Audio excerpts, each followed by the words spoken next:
Bonjour à tous, bienvenue sur mon vlog. Aujourd'hui, je vais parler, de la toxicité, mais, sous un angle un peu, original, je pense. Voilà, en toute modestie, hein. Sous l'angle, plutôt social, voilà. Parce que, généralement, les vidéos qui parlent de toxicité, ce sont des vidéos qui vont, ben, définir, les personnes toxiques, comment les identifier, comment s'en protéger, pour ne pas, eh bien, en souffrir, hein. Et là, je voulais parler de l'impact des gens toxiques sur l'ensemble de la société. Donc, on va quitter, un petit peu l'aspect purement individuel, pour réfléchir un petit peu à, ce que c'est la vie en collectivité, et voir si finalement on ne sous-estime pas l'impact des personnes toxiques au niveau global. Voilà. Parce qu'au niveau individuel, je pense que personne ne sous-estime, hein. Il suffit qu'on lise les témoignages de gens qui ont été victimes de personnes toxiques, que ça soit donc à la maison ou au travail ou ailleurs. Et là, bon, je pense que rapidement on a pesé, hein, on a évalué le poids, hein, que ça pouvait représenter. Mais au niveau de la société, je n'en suis pas sûr. Parce que si vous demandez, si vous faites un sondage, faisons un sondage, on demande aux Français, voilà, on demande aux Français, d'après vous, qu'est-ce qui cause quelle est la cause principale des dysfonctionnements dans la société actuelle? Et là, je pense que les réponses vont diverger. Il y a des gens qui vont dire, le capitalisme. D'autres personnes vont dire, la violence, d'autres vont dire l'immigration, d'autres vont dire les idéologies, les partis politiques, la corruption, voilà. L'argent. Il y a des gens qui pensent que c'est l'argent, tout simplement, qui rend les gens fous. Voilà. Bon, on va avoir tout un tas de réponses. Bon. Et donc logiquement, si ensuite vous demandez aux mêmes personnes, quelles sont d'après elles les solutions, à ce problème, eh bien, un certain nombre de personnes vont dire: «Voilà, il faut changer totalement de système économique, donc il faut enlever totalement le libéralisme», par exemple. Il y a des personnes qui vont dire que les solutions, ça va être, d'augmenter les places en prison, pour les délinquants. Il y en a d'autres qui vont dire que, il faut, chasser tous les immigrés, les renvoyer, dans leur pays. Bon, avec le flou qu'on connaît, hein, sur ce que ça peut bien être leur pays. Hem et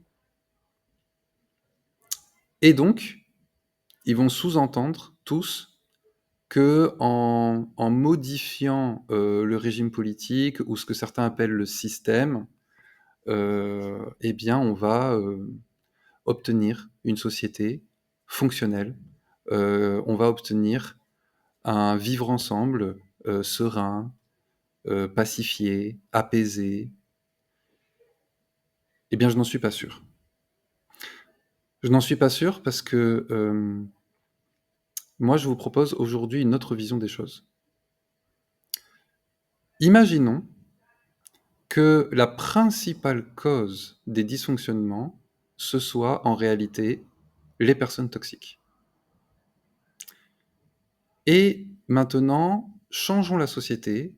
Donc, disons qu'on va adopter une sixième république avec plus, de démocratie, avec, plus, de sécurité, moins d'immigrés, enfin tout ce que vous voulez selon vos opinions politiques actuelles, hein. Eh bien, tant qu'il y aura des personnes toxiques, qui auront des responsabilités, même dans un système basé sur les meilleures intentions du monde, eh bien ça ne fonctionnera pas. Ça ne fonctionnera pas. Parce que, d'accord, il y a des personnes toxiques qui sont toxiques de façon si flagrante, qui commettent des délits et des crimes de façon si flagrante qu'elles peuvent tomber facilement sous le coup de la loi. D'accord. Mais j'aimerais qu'aujourd'hui, on se concentre sur les personnes toxiques qui ne tombent pas sous le coup de la loi, hein. On va parler de celles qui manipulent, qui mentent, qui, diffament, mais discrètement, qui vont par exemple vous discréditer auprès de votre patron ou de votre patronne, mais en vous souriant lorsque vous la croisez. On va parler de gens qui passent sous les radars, qui pratiquent le fameux dicton, vous savez, diviser pour mieux régner, hein, et qui actuellement sont intouchables. Parce que finalement, quelqu'un de vraiment violent au niveau physique, au niveau verbal, on va avoir rapidement des arguments pour s'en débarrasser. Bon. Mais quelqu'un qui est sournois, quelqu'un qui fait tout dans l'ombre, qui fait tout en douce, qui s'arrange pour que ses méfaits soient légaux. Oui, oui, parce que je pense qu'il y a de mauvaises actions qui sont légales, hein. La loi, la loi ne garantit pas, l'éthique, hein. Il y a des comportements qui sont, immoraux et qui sont légaux. On pense notamment aux paradis fiscaux, ce genre de choses. Voilà. Et donc soit légaux, soit indétectables. Voilà. Parce que les personnes toxiques dont on souffre le plus, c'est celles contre lesquelles on ne peut rien faire. Et d'ailleurs, les champions de la toxicité, ce sont des gens qui vont vous pousser, vous, à la faute.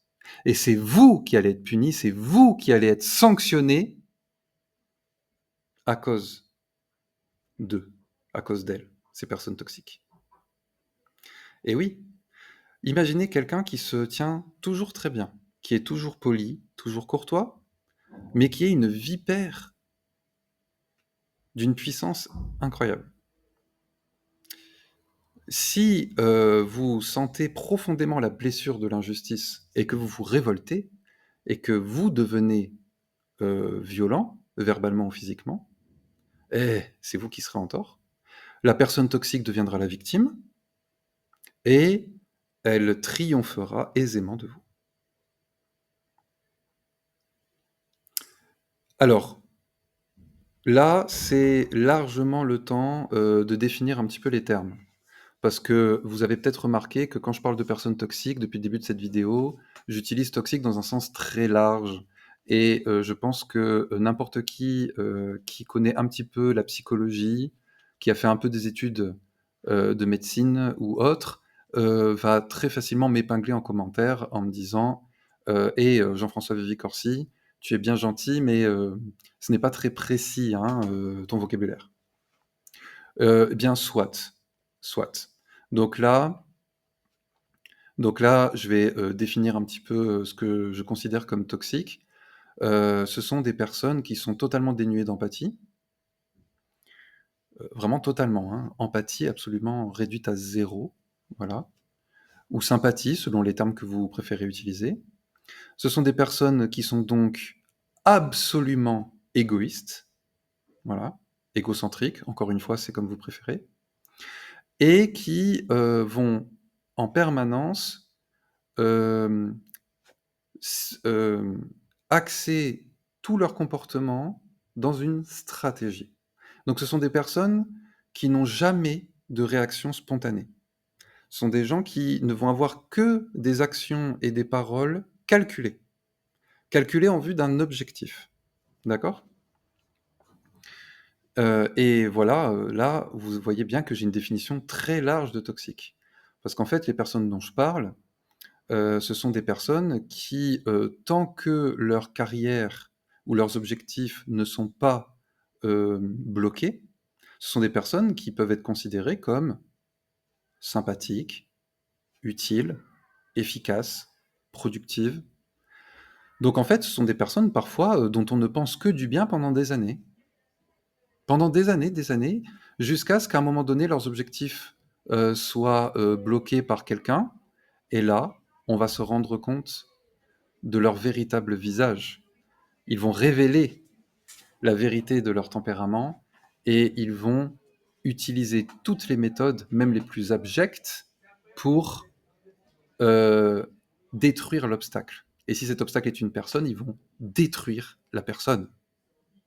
Voilà ce que j'appelle quelqu'un de toxique. Et maintenant, Maintenant, imaginons qu'on enlève ces personnes toxiques.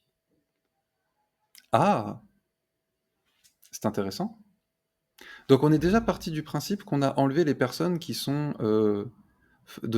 violentes de façon flagrante, d'accord? Et celle-là, je vous ai dit, hein, celle-là, c'est celle qui tombe facilement sous le coup de la loi, donc on a déjà diminué de façon significative les violences au travail, les violences conjugales, les, les harcèlements, les harcèlements caractérisés, hein, les harcèlements flagrants. On a déjà diminué tout ça de façon très très significative, hein.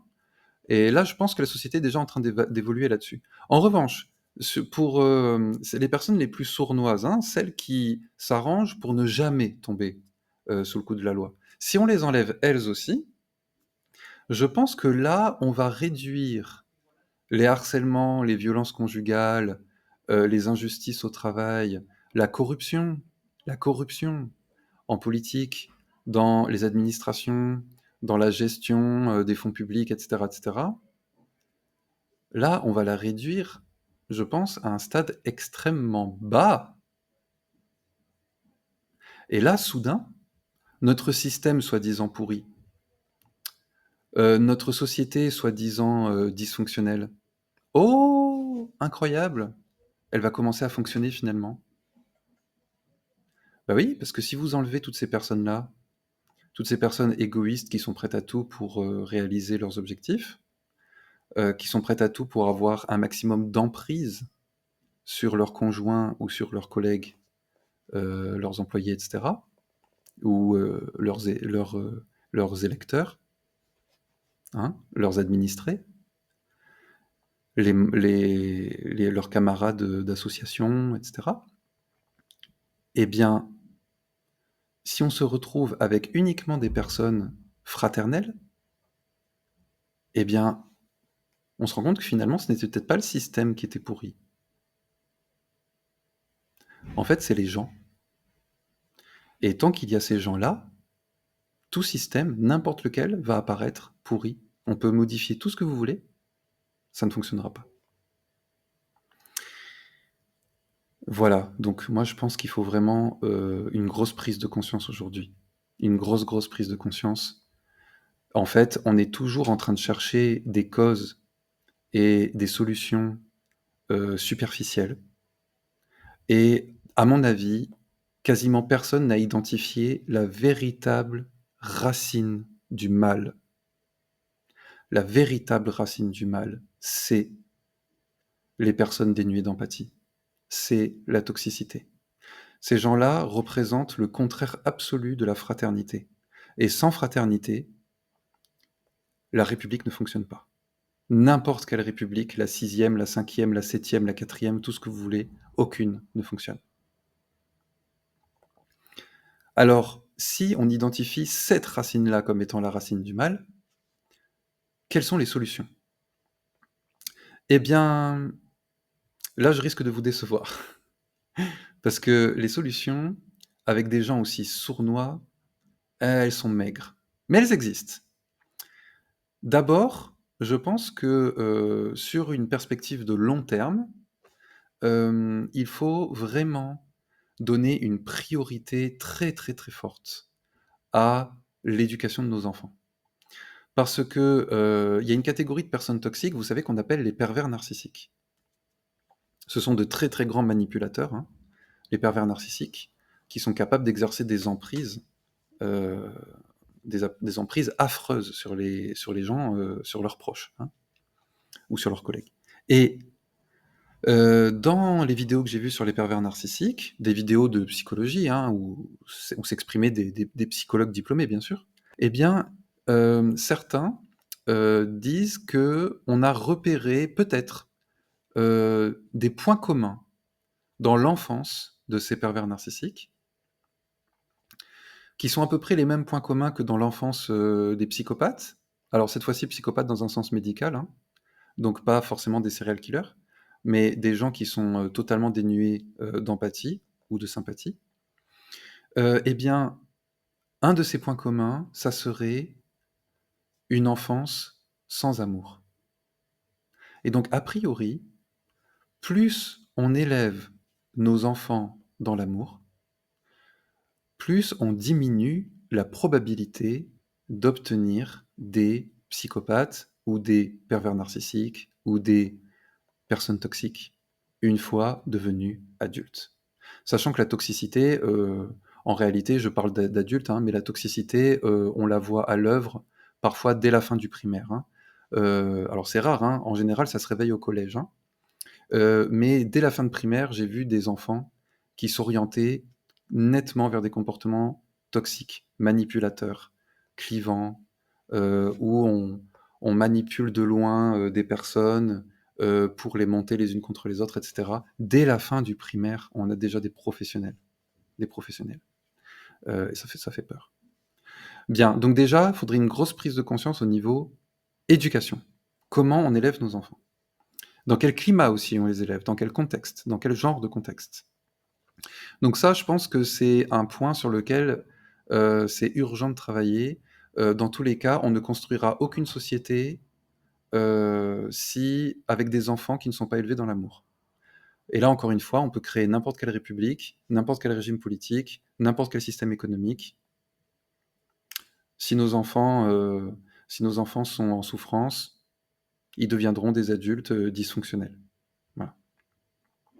Ensuite, deuxième point, je pense que, il est urgent pour les personnes qui sont vraiment fraternelles, d'obtenir des outils, je parle institutionnels, pour, repérer et évacuer de leurs entreprises ou de leurs associations, les personnes toxiques.